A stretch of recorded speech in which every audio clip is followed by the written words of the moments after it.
नमस्कार मेरे प्यारे योद्धाओं, सागवान एजुकेशन में आप सभी का स्वागत है। भारत शासन अधिनियम 1919 और 1935 नाम सुनते ही सर चकरा जाता है सभी का।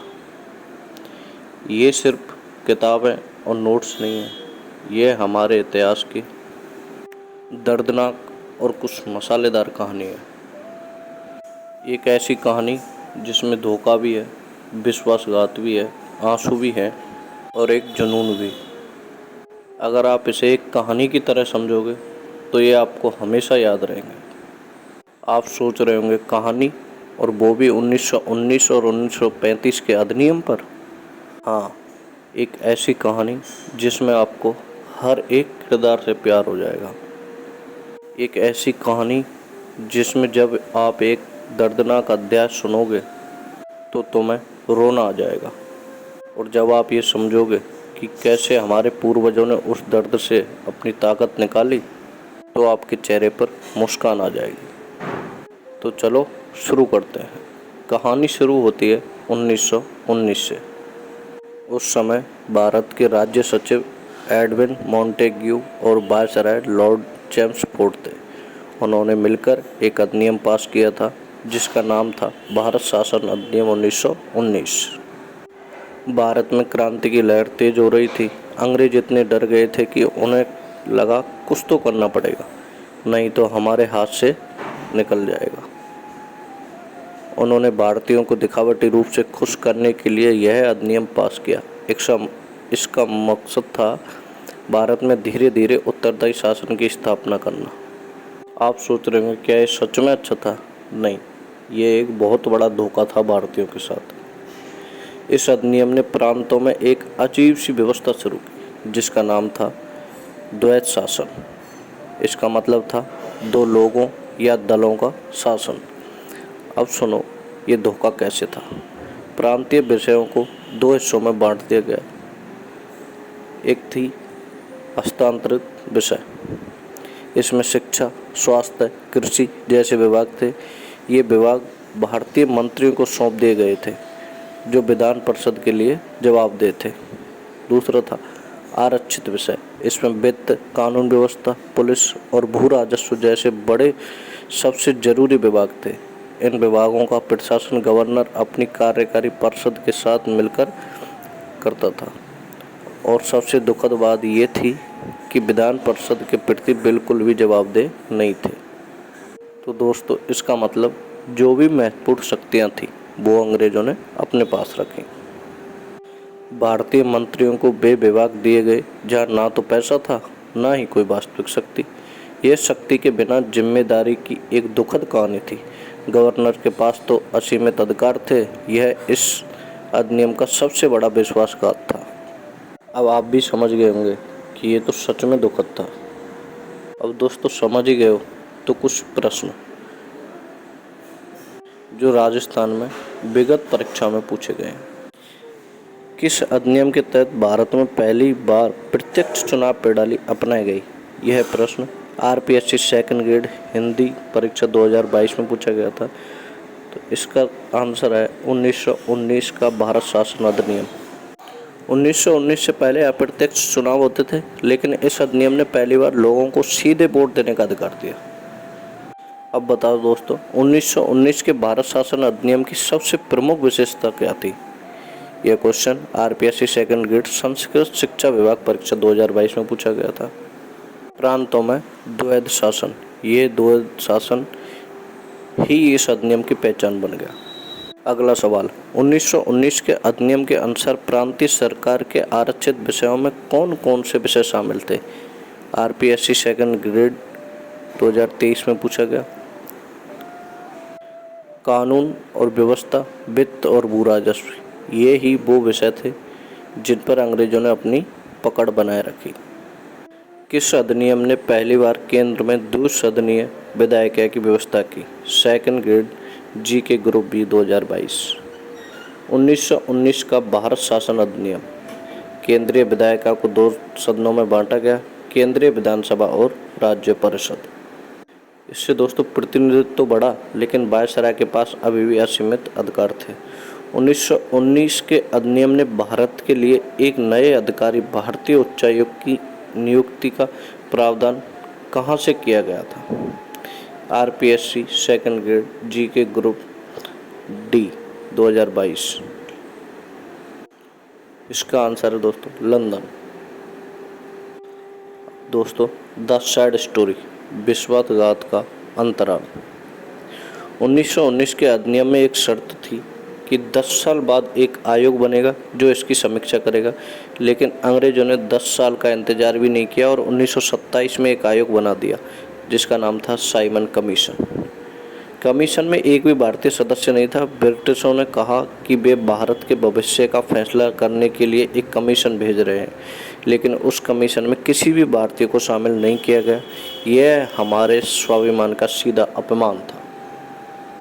इस अपमान ने पूरे देश में एक आग लगा दी। चारों तरफ एक ही नारा गूंज रहा था, साइमन वापस जाओ। और जानते हो, पंजाब में इस कमीशन का विरोध करते हुए हमारे महान नेता लाला लाजपत राय पर एक पुलिस ने बर्बरता से लाठियां बरसाई। उन्हें शेर ए पंजाब कहा जाता था और उसी शेर को उसकी ही ज़मीन पर मार दिया गया। कुछ दिनों बाद उन्हीं चोटों के कारण उनकी मृत्यु हो गई। मरने से पहले उन्होंने एक ऐसी बात कही थी जो हर भारतीय को रुला देगी। मेरे ऊपर जिस लाठी से प्रहार किए गए हैं वही लाठी एक दिन ब्रिटिश साम्राज्य के ताबूत में आखिरी कील साबित होगी। इसी बलिदान ने अंग्रेजों को हिला दिया कि उन्हें बातचीत का दिखावा करना पड़ा और इस दिखावे का नाम था गोलमेज सम्मेलन। कांग्रेस ने केवल दूसरे गोलमेज सम्मेलन में भाग लिया जिसमें महात्मा गांधी ने प्रतिनिधित्व किया, लेकिन इन सम्मेलनों में से कोई भी ठोस नतीजा नहीं निकला। अब देखते हैं दोस्तों कुछ इम्पोर्टेंट क्वेश्चन। 1919 के अधिनियम की समीक्षा के लिए किस आयोग का गठन किया गया? RPSC second grade GK 2023। Simon commission. ये कमीशन 1927 में नियुक्त हुआ, यानी 10 साल की समय सीमा से पहले। अगला प्रश्न है, साइमन कमीशन भारत कब आया था? आरपीएससी सेकंड ग्रेड री एग्जाम 2023 में पूछा गया था। 3 फरवरी 1928 को मुंबई आया था। अगला प्रश्न, किस भारतीय नेता की मृत्यु साइमन कमीशन के विरोध के दौरान पुलिस के लाठी चार्ज के कारण हुई थी?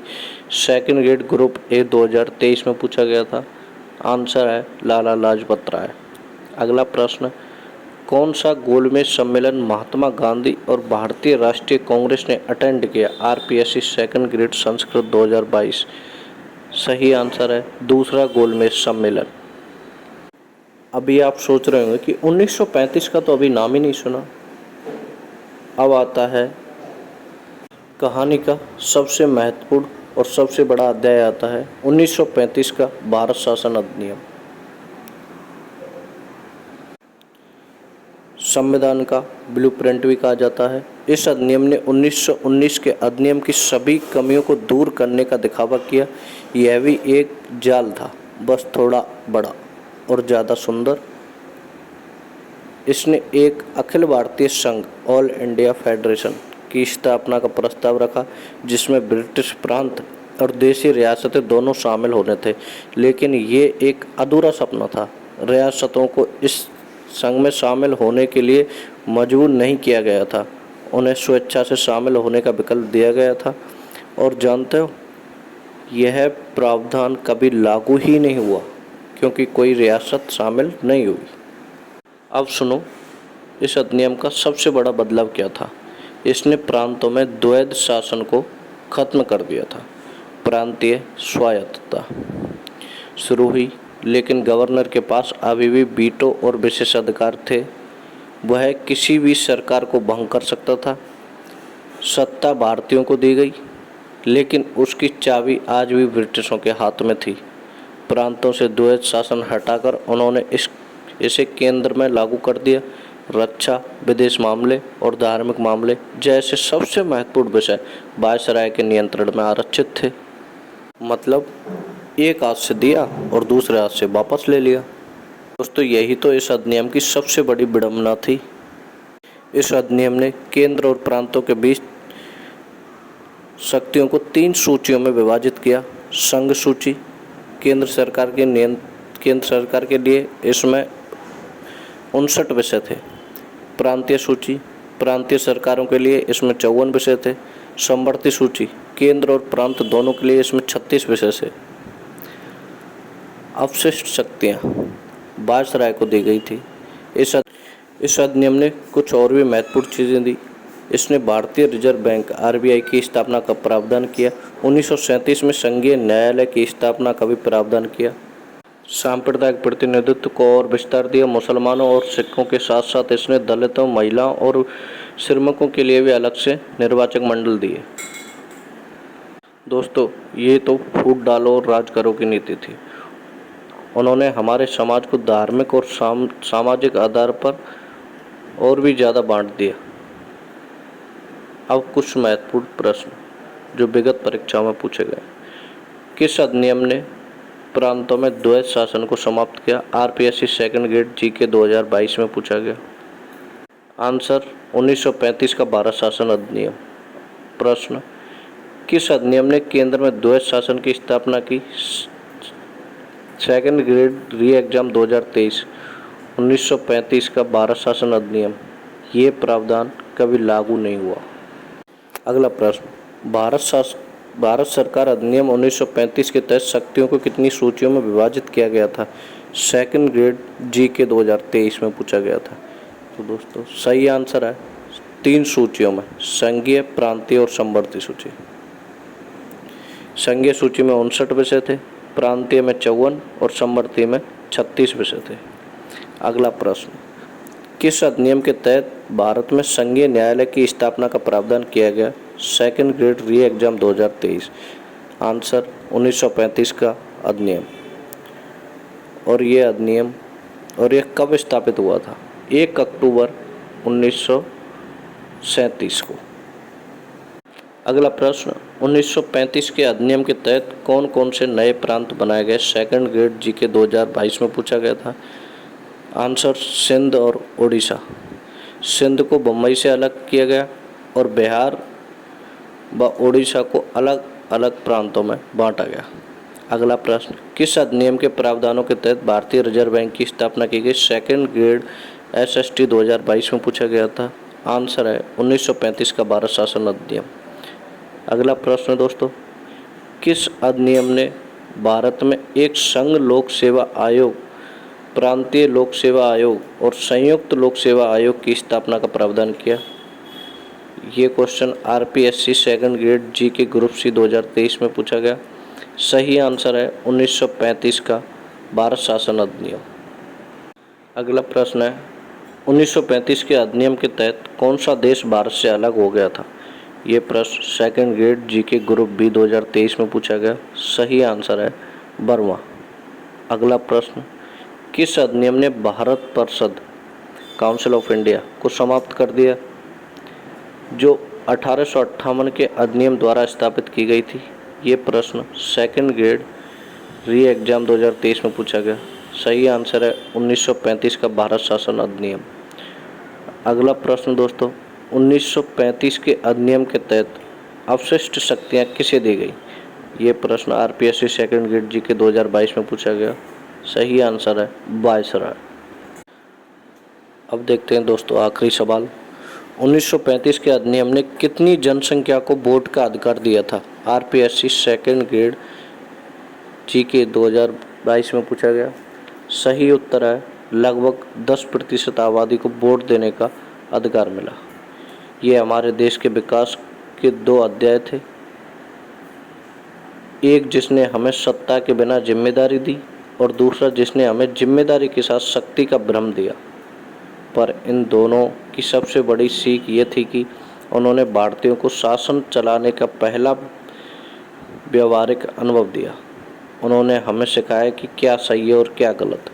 1919 के द्वैध शासन की विफलता ने हमें सिखाया कि शक्ति का विभाजन कैसे नहीं करना चाहिए, और 1935 के अधिनियम ने हमें शक्तियों के विभाजन, संघीय ढांचे और द्विसदनीयता का पहला खाका दिया। तो दोस्तों, ब्रिटिशों ने हमें एक अधूरा संविधान दिया, जिसे पूरा करके हमने उन्हें ही खत्म कर दिया। यही तो सबसे बड़ी विडंबना और खूबसूरती है, क्योंकि अंग्रेजों का बिछाया हुआ जाल अंततः उनकी ही बर्बादी का कारण बन गया।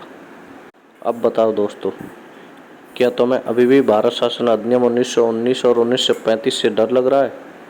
मुझे लगता है अब तो आपको सब कुछ समझ आ गया होगा अच्छे से, क्योंकि ये सिर्फ एक कोई अध्याय नहीं, ये हमारे देश की एक इमोशनल कहानी है जिसे अब आप कभी नहीं भूल पाओगे।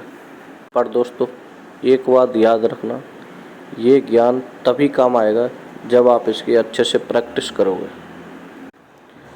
और प्रैक्टिस कहाँ से करोगे? इसके लिए इस वीडियो की पूरी PDF आपको हमारे टेलीग्राम चैनल पर मिलेगी, लिंक बायो में दी हुई है।